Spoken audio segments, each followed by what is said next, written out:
चुपाकाब्रा। ये कहानी है 1995 की। मेक्सिको के गांव में रियान अपनी पत्नी रोजी और 15 साल के बेटे एलेक्स के साथ रहता था। रियान के पास गांव में सबसे बड़े खेत थे। उसके पास कई जानवर भी थे। एक दिन रियान ने एलेक्स को अपने पास बुलाया। एलेक्स, आज मुझे किसी जरूरी काम से शहर जाना पड़ेगा। तुम सारे जानवरों को चारा डाल देना और हमारे जिमी को घुमाने ले जाना। ठीक है डैड, आप बिल्कुल भी चिंता मत कीजिए। रियान शहर के लिए निकल जाता है। एलेक्स का दोस्त पार्कर उसके घर आता है। एलेक्स, मेरे साथ सर्कस का शो देखने चलेगा? मैंने सुना है कि इस बार की सर्कस पिछले साल से भी ज्यादा अच्छी है। नहीं पार्कर, आज तो मुझे बहुत काम है। जानवरों को चारा डालना है और फिर आज जिमी को मुझे ही टहलाने लेकर जाना है। तो एक काम करते हैं, मैं तेरे जानवरों को चारा डालने में मदद कर देता हूँ और फिर हम जिमी के साथ सर्कस देखने भी जा सकते हैं। जिमी वहाँ कैसे रहेगा? वो लोग इसे थोड़ी ना आने देंगे। हम इसे थोड़ी देर के लिए बांध देंगे और शो भी देख लेंगे। जिमी कुछ नहीं करेगा, वो बहुत ही समझदार है ना जिमी? जिमी ने अपनी पूंछ हिला दी। एलेक्स ये देखकर खुश हो गया। ठीक है, चलो फिर जल्दी से सारा काम खत्म कर लेते हैं। एलेक्स ने पार्कर की मदद से सारा काम खत्म कर लिया और जिमी को लेकर सर्कस देखने के लिए चला गया। मुझे तो बहुत खुशी हो रही है कि हम दोनों पहले ही सर्कस देख लेंगे और फिर सबको बताएंगे। हाँ, बहुत मजा आएगा। एलेक्स और पार्कर सर्कस के पास पहुँचे और उन्होंने जिमी को एक पेड़ से बांध दिया। तभी एक जानवर सा दिखने वाला अजीब सा जंतु उन्हें झाड़ियों के पीछे से देख रहा था। उसके नुकीले दांत और चमकती आंखें थी। एलेक्स और पार्कर जिमी को बांधकर सर्कस शो देखने चले गए। जिमी बंधा हुआ इधर उधर देखने लगा। सभी लोग सर्कस के अंदर थे और शो शुरू हो चुका था। जिमी की नजर झाड़ियों से झांकते हुए उस जानवर पर पड़ी।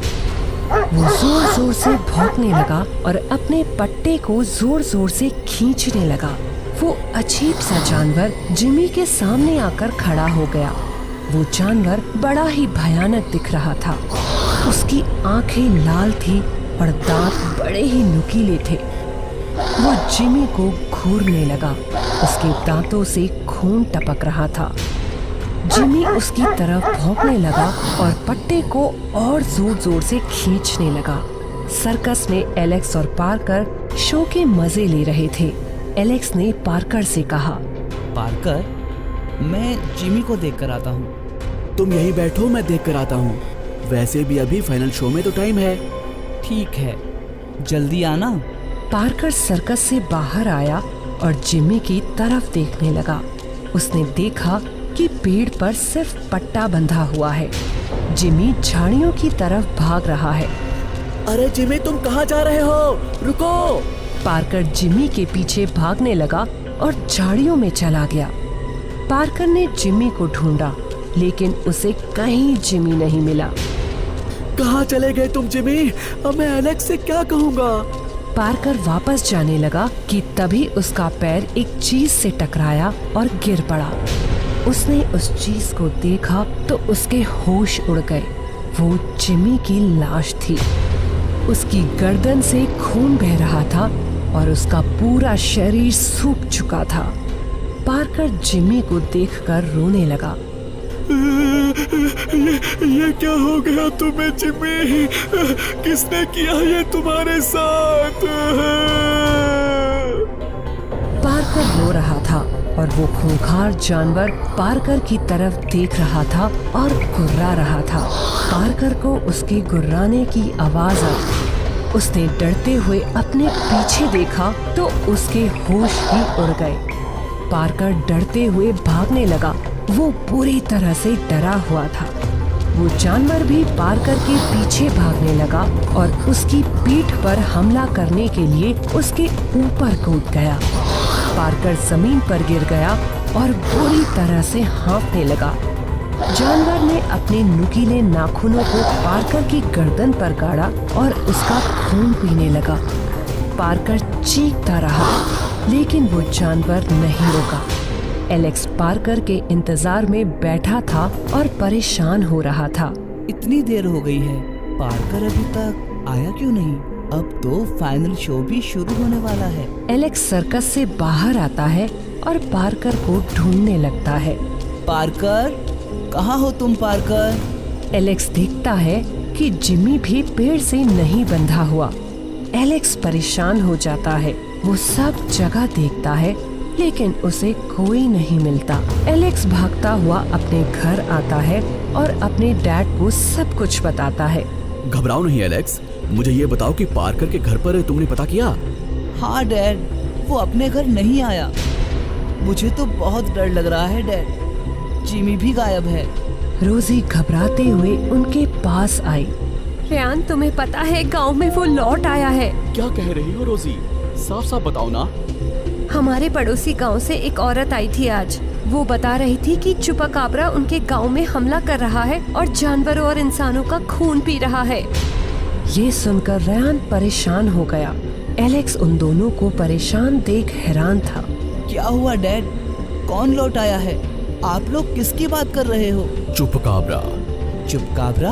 हाँ, चुपकाब्रा पिछली बार आया था 10 साल पहले। कितनी तबाही मचाई थी। लेकिन ये है कौन डैड? ये शैतान का पालतू जानवर है एलेक्स। कहते हैं कि ये एक बार में 10 साल तक अपना पेट भर लेता है और फिर जब लौट कर आता है तो अपनी 10 साल की भूख मिटाता है। इंसानों को और जानवरों को मारकर उनका खून पीता है। एलेक्स ये सुनकर डर गया और रोने लगा।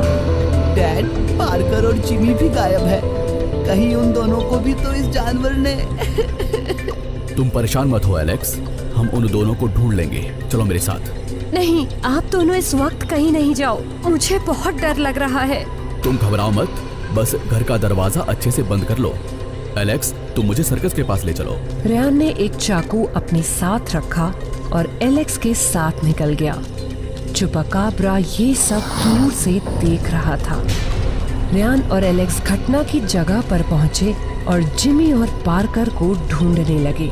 रोजी घर में रेयान और एलेक्स के लिए चिंता कर रही थी कि तभी उसके दरवाजे पर दस्तक हुई। लगता है ये लोग आ गए। रोजी ने जैसे ही दरवाजा खोला उसके होश उड़ गए। चुपाकाब्रा उसके सामने खड़ा था। उसकी लाल आंखें रोजी को देख रही थी। रोजी चीख उठी और चुपाकाब्रा उसके ऊपर कूद पड़ा। एलेक्स और रेयान अब सभी जगह जिमी और पार्कर को ढूंढते हुए थक चुके थे। डैड, मुझे बहुत घबराहट हो रही है। चलो पार्कर के घर, उसके मम्मी पापा उसकी चिंता कर रहे होंगे। ये सब मेरी वजह से हुआ है। मुझे यहाँ आना ही नहीं चाहिए था। मिल जाएंगे दोनों, चिंता मत करो एलेक्स, चलो। रेयान और एलेक्स पार्कर के घर की तरफ जाने लगे। एलेक्स ने देखा कि उनके घर का दरवाजा खुला हुआ है। डैड, हमारे घर का दरवाजा खुला हुआ है। लेकिन इस वक्त कौन आएगा घर पर? वे दोनों घबराते हुए घर की तरफ पहुंचते हैं और देखते हैं कि खून के धब्बे दरवाजे पर लगे हुए थे। रोजी, कहाँ हो तुम? उन दोनों ने देखा कि रोजी जमीन पर पड़ी है और उसका शरीर सूख गया है। उसकी गर्दन से खून बह रहा है। रेयान और एलेक्स रोजी के पास आते हैं और रोने लगते हैं। चुपाकाब्रा अपना अगला शिकार करने निकल जाता है।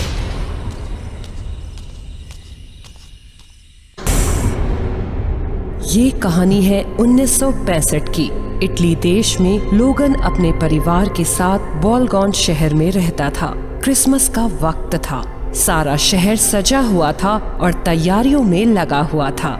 लोगन भी क्रिसमस की तैयारियों में अपने घर को सजा रहा था। वो घर की छत पर चमकदार लाइट्स लगा रहा था कि तभी उसका 10 साल का बेटा जॉनी और 12 साल की बेटी मिया भागते हुए आए और लोगन जिस स्टूल पर खड़ा था उसके चारों तरफ दौड़ने लगे। लोगन का संतुलन बिगड़ने लगा। देखो बच्चों, शैतानी नहीं करो वरना चोट लग सकती है। मिया और जॉनी लोगन की बात को नजरअंदाज करके एक दूसरे को पकड़ने में लगे थे। जॉनी ने मिया को धक्का दिया और मिया स्टूल से टकरा गई। लोगन का संतुलन बिगड़ गया और वो नीचे गिर पड़ा। जॉनी और मिया अपने पिता को जमीन पर गिरा हुआ देख ताली बजाकर हंसने लगे। ये डैड गिर गए, डैड गिर गए। मजा आ गया, डैड गिर गए हैं। शोर मचता देख लोगन की पत्नी हेलन वहाँ आई और मिया और जॉनी को डांटने लगी। तुम लोगों को कितनी बार कहा है कि इतनी शैतानी मत किया करो, देखो क्या क्या तुमने। हेलन के डांटने पर मिया और जॉनी ने एक दूसरे की तरफ देखा और फिर हेलन की तरफ मुंह बनाकर चिढ़ाने लगे। तुम दोनों की इतनी हिम्मत, रुको तुम्हें मैं ऊपर वाले कमरे में बंद कर देती हूँ। वहाँ क्रैम्पस आएगा और तुम दोनों को सजा देगा और अपने साथ ले जाएगा। जॉनी और मिया ने क्रैम्पस का नाम पहली बार सुना था। उन्हें ये नाम सुनकर आश्चर्य हुआ। ये क्रैम्पस कौन है मम्मी? लोगन जमीन से खड़ा होकर अपने कपड़े साफ करते हुए उन दोनों को क्रैम्पस के बारे में बताने लगा। क्रैम्पस दिखने में किसी भयानक शैतान और खूंखार जानवर जैसा है। वो क्रिसमस के वक्त पूरे शहर में घूमता है और अगर उसे कोई बच्चा शैतानी करता हुआ दिखाई देता है तो वो उस बच्चे को सजा देता है और फिर बच्चा अगर ज्यादा शैतानी करता है तो उसे अपने साथ ले जाता है। मिया और जॉनी एक दूसरे की तरफ देखकर जोर जोर से हंसने लगे। डैड, हम शैतानी ना करें इसलिए आपने ये कहानी बनाई है ना? कहानी अच्छी है लेकिन हमारी शैतानियाँ उससे रुकने वाली नहीं है, क्यों जॉनी? सही कहा दीदी, हम तो और शैतानी करेंगे। जॉनी ने सोफे पर बिछे हुए कपड़े को हटाया और सोफे पर कूदने लगा। हेलन और लोगन बच्चों से बहुत परेशान हो चुके थे। वो दोनों आए दिन कोई ना कोई शैतानी करते ही रहते। क्रिसमस का दिन था और पूरा शहर जश्न मना रहा था। सड़क पर एक बच्चा छुपकर बैठा हुआ था। एक औरत हाथ में ढेर सारा सामान लिए सड़क से गुजर रही थी। वो जैसे ही उस बच्चे के पास आई, बच्चे ने उसे डरा दिया और वो अपने सारे सामान के साथ गिर गई। बच्चा ताली बजाने लगा और हंसकर भाग गया। ये सब एक अजीब सा विशाल जानवर देख रहा था। उसकी आंख गुस्से से लाल थी। वो बच्चा भागता हुआ एक मैदान में आ गया और जमीन पर पड़े हुए पत्थर से खेलने लगा। उसे एक परछाई अपने सामने दिखी। उसने गर्दन ऊपर की और वो कांपने लगा। उसके हाथ से पत्थर गिर गया। वो भागने लगा और जमीन पर गिर गया। क्रैम्पस उसके सामने खड़ा था। क्रैम्पस ने अपने हाथ के नाखूनों को नुकीला किया और उस बच्चे के कंधे को पकड़कर दबा दिया। बच्चा जोर से चिल्लाया और क्रैम्पस गायब हो गया। लोगन घर में जॉनी और मिया को डांट रहा था। तुमसे कितनी बार कहा है जॉनी, फिर क्यों इतनी शैतानी करते हो? मैंने तो शैतानी नहीं की है डैड, ये ग्लास दीदी ने तोड़ा है। नहीं डैड, ये झूठ बोल रहा है, ग्लास इसी ने तोड़ा है। ओफो, मैं तुम दोनों से बहुत तंग आ गया हूँ। लोगन उन दोनों का हाथ पकड़ता है और एक कमरे में ले जाता है। अब तुम लोग यहीं रहोगे, समझे? यही तुम दोनों की सजा है। डैड, क्रैम्पस को मत बताना कि उसका काम आपने कर दिया है। तुम दोनों को अब क्रैम्पस ही सजा देगा। लोगन दरवाजा बंद करके चला गया। मिया और जॉनी एक दूसरे को गुस्से में देख रहे थे। ये सब तुम्हारी वजह से हुआ है। ग्लास तुमने तोड़ा और डैड ने मुझे भी तुम्हारे साथ बंद कर दिया। तुमने मुझे डराया था और ग्लास मेरे हाथ से गिर गया था, समझी? जॉनी मिया के पास गुस्से में आया और उसके बाल खींच दिए। अच्छा, अभी बताती हूँ तुम्हें। वो दोनों लड़ने लगे। क्रैम्पस ने लोगन के घर की तरफ देखा। उसकी आंखों में जॉनी और मिया लड़ते हुए दिख रहे थे। वो दौड़कर लोगन के घर के पास आया और दीवार पर चढ़ने लगा। उसने खिड़की से देखा कि जॉन और मिया एक दूसरे से लड़ रहे थे। उसकी आंखें लाल हो गईं और वो गायब हो गया और कमरे में आ गया। मिया और जॉनी ने लड़ते हुए क्रैम्पस की तरफ देखा और पूरी तरह डर गए। कैसे हो मेरे शैतान बच्चों? क्रैम्पस! हाँ, मैं क्रैम्पस। तुम दोनों बहुत शैतानी करते हो, सबको तंग करते हो। तुम्हें तो सजा जरूर मिलेगी। मिया और जॉनी ये सुनकर रोने लगे और कमरे से बाहर भागने लगे। दरवाजा बंद था। वो दोनों दरवाजा खटखटाने लगे। डैड, दरवाजा खोलो, क्रैम्पस हमें मार देगा। डैड, हम कोई शैतानी नहीं करेंगे, प्लीज हमें बाहर निकालो डैड। हेलन और लोगन नीचे उन दोनों की बात सुनकर हैरान थे। ये बच्चे कितने शैतान हैं, बाहर आने के लिए कुछ भी कहानी बना रहे हैं। आज तो इन्हें सजा मिलनी ही चाहिए, तभी ये सुधरेंगे। कमरे में क्रैम्पस बच्चों के सामने खड़ा हंस रहा था। वो दोनों उसके विशाल रूप को देखकर कांप रहे थे। उसके बड़े और नुकीले सींग, उसकी चमकती लाल आंखें, उसके पूरे शरीर में सफेद बाल थे। वो मिया और जॉनी के पास आकर खड़ा हो गया। हमें माफ कर दो क्रैम्पस, हम कभी शैतानी नहीं करेंगे। मैं माफी नहीं, सजा देता हूँ ताकि कोई भी बच्चा इस धरती पर शैतानी न करे। मिया भागने लगी। क्रैम्पस ने एक पिंजरा बनाकर मिया को अंदर कैद कर दिया। उस पिंजरे में कांटे लगे हुए थे। मिया ने पिंजरे की सलाखों को जैसे ही पकड़ा, उसके हाथों में कांटे चुभ गए और हाथों से खून आने लगा। मेरी बहन को छोड़ दो प्लीज। क्रैम्पस उसके पास आया और उसके पैरों से उसे पकड़कर उल्टा लटका दिया। जॉनी उल्टा लटकता हुआ रोने लगा। क्रैम्पस उसे अपने चेहरे के करीब लाया। उसने अपनी लंबी पूंछ को और भी लंबा किया और जॉनी को बांध लिया और कमरे में कूदने लगा। पूंछ से बंधा हुआ जॉनी हवा में झूल रहा था और उसकी सांसें तेज हो रही थी। वो बुरी तरह से रो रहा था। क्रैम्पस एक जगह रुका और अपनी जीभ निकालकर जॉनी के चेहरे को चाटने लगा। मजा आया बच्चे। जॉनी डर से बेहोश हो गया। उसके शरीर पर काफी चोट आ गई थी। मिया पिंजड़े में कैद होकर रो रही थी। अब तुम दोनों ने कभी भी शैतानी की तो तुम दोनों को अपने साथ ले जाऊंगा, समझी? हमें माफ कर दो। क्रैम्पस खिड़की तोड़कर कूद गया और भागता हुआ गायब हो गया। हेलन और लोगन ने कमरे का दरवाजा खोला और वो बुरी तरह से चौंक गए। जॉनी जख्मी हालत में जमीन पर पड़ा था और मिया कोने में बैठी कांप रही थी। जॉनी, मिया, क्या हुआ तुम दोनों को? किसने किया ये सब? मिया कांपते हुए बोली, क्रैम्पस ने किया मम्मी। वो हमें मार देगा, वो फिर आएगा, वो हम दोनों को लेकर चला जाएगा। उसने कहा है वो फिर आएगा। लोगन और हेलन एक दूसरे की तरफ हैरानी से देख रहे थे। उन दोनों ने क्रैम्पस के बस किस्से सुने थे, लेकिन ऐसा कुछ पहले कभी नहीं देखा था। जॉनी और मिया ने उस रात के बाद कभी शरारत नहीं की। वे दोनों उसी कमरे में रहते और अपना पूरा दिन चुपचाप एक जगह पर बैठे रहते। लोगन और हेलन ने कितनी कोशिश की, लेकिन मिया और जॉनी उस हादसे को कभी नहीं भूल पाए। ये बात है 1958 की। हैना अपने पूरे परिवार के साथ शिकागो के एक छोटे से कस्बे में रहती थी। वो 12 साल की थी और उसका एक पेट था टॉम, जिससे उसे बेहद लगाव था। हैना हर जगह टॉम को लेकर जाती और अपना सारा वक्त उसी के साथ बिताती।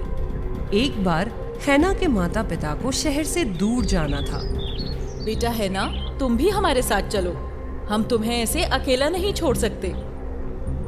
ओह मॉम, अब मैं बच्ची नहीं हूँ। मैं अपना और इस घर का ख्याल रख सकती हूँ। आप बेफिक्र होकर जाइए। टॉम है ना मेरे साथ। ठीक है ना रोजी, हम कल सुबह तक तो लौट ही आएंगे। एक रात की ही तो बात है। चलो चलते हैं। बेटा है ना, सारे खिड़कियां दरवाजे तुम अच्छी तरह से बंद कर लेना, ठीक है? जी डैडी। हैना के मॉम डैड चले जाते हैं। हैना आराम से सोफे पर बैठती है और रेडियो चालू करती है। सुनते रहिए हॉरर स्टोरीज मेरे यानी पीटर के साथ। अरे वाह, ये तो मेरा फेवरेट प्रोग्राम है। मॉम डैड तो कभी सुनने ही नहीं देते, लेकिन आज तो मैं कुछ भी कर सकती हूँ। तो आज मैं हॉरर स्टोरी सुनूंगी। हैना रेडियो की आवाज बढ़ा देती है और प्रोग्राम शुरू होता है। आज की ये कहानी कुछ दिलचस्प है, क्योंकि कहते हैं कि ये सच्ची घटना पर आधारित है। ये कहानी है हमारे शहर शिकागो की हलसिट स्ट्रीट की। वाओ, हलसिट स्ट्रीट, मतलब आज हमारी जगह की कहानी सुनने को मिलेगी। मैं तो बहुत एक्साइटेड हूँ। बात है आज से 20 साल पहले की। वोल्टर नाम का एक अमीर व्यक्ति इस स्ट्रीट में रहा करता था। वो एकदम अकेला था, इसलिए उसने बहुत सारे डॉग्स पाल रखे थे। वोल्टर की संपत्ति पर उसके कई रिश्तेदारों की नजर थी। कोई ना कोई उसके घर किसी बहाने आ जाता और कुछ दिन बाद उसे मारने की कोशिश करता। वोल्टर दिल का बहुत साफ था। उसके वफादार डॉग्स हमेशा उसे बचा लेते। एक दिन उसका एक दूर का कजन उसके घर आया जिसका नाम था मार्क। मार्क की नजर भी वोल्टर की संपत्ति पर थी। एक रात मार्क वोल्टर के कमरे में गया और उसके पानी में जहर मिला दिया। वोल्टर ने वो पानी पिया और उसकी मौत हो गई। मार्क ने सारी संपत्ति पर कब्जा कर लिया, लेकिन वोल्टर के वफादार डॉग्स ने उसे नहीं छोड़ा। वो सब उसके ऊपर झपट पड़े और उसकी मौत हो गई। तब से मार्क की आत्मा भटक रही है और वो हर वफादार पेट के अंदर आती है और उस पेट से उसके मालिक की जान ले लेती है। तो दोस्तों, कैसी लगी आपको हमारी ये कहानी? हैना कहानी सुनकर डर जाती है। बड़ी ही डरावनी कहानी थी। डैड ने कहा था सब खिड़की दरवाजे बंद करने के लिए। सब बंद करके सो जाती हूँ। सुबह तो मॉम डैड आ ही जाएंगे। हैना सब खिड़की दरवाजे बंद कर देती है और सोने के लिए बेड पर लेट जाती है, लेकिन उसे डर लग रहा होता है। वो अपनी चादर को कस के ओढ़ कर सो रही होती है। तभी उसके साइड में टेबल से फ्लावर पॉट नीचे गिर जाता है। हैना जोर से चिल्लाती है, टॉम! टॉम आता है और बेड के साइड में बैठ जाता है। तुम मुझे छोड़कर कहीं मत जाना टॉम, मुझे बहुत डर लग रहा है। हैना अपने हाथ बेड से लटका देती है और टॉम उसके हाथ को चाटता है और हैना को नींद आ जाती है। आधी रात में हैना की एकदम से आंख खुलती है। ऐसा लगता है कि उसके हाथ पर किसी ने काटा है। आह टॉम, ये क्या किया तुमने? क्यों काटा मुझे? हैना कमरे में देखती है तो टॉम नहीं होता और उसके रोने की आवाज आ रही होती है। हैना घबराकर उसे ढूंढते हुए हॉल में आती है। कहाँ हो तुम टॉम? बाहर आओ, क्या हुआ माय बॉय? हैना देखती है कि एक कमरे के अंदर से एक आवाज आ रही होती है। हैना दरवाजा खोलती है और देखती है कि टॉम हवा में उल्टा लटका हुआ है और उसकी आंखें लाल हो गई हैं और साथ ही दीवार पर लिखा है वी कैन लिक टू। हैना डर जाती है और भागने लगती है। अचानक से टॉम एक बहुत ही भयानक राक्षस बन जाता है।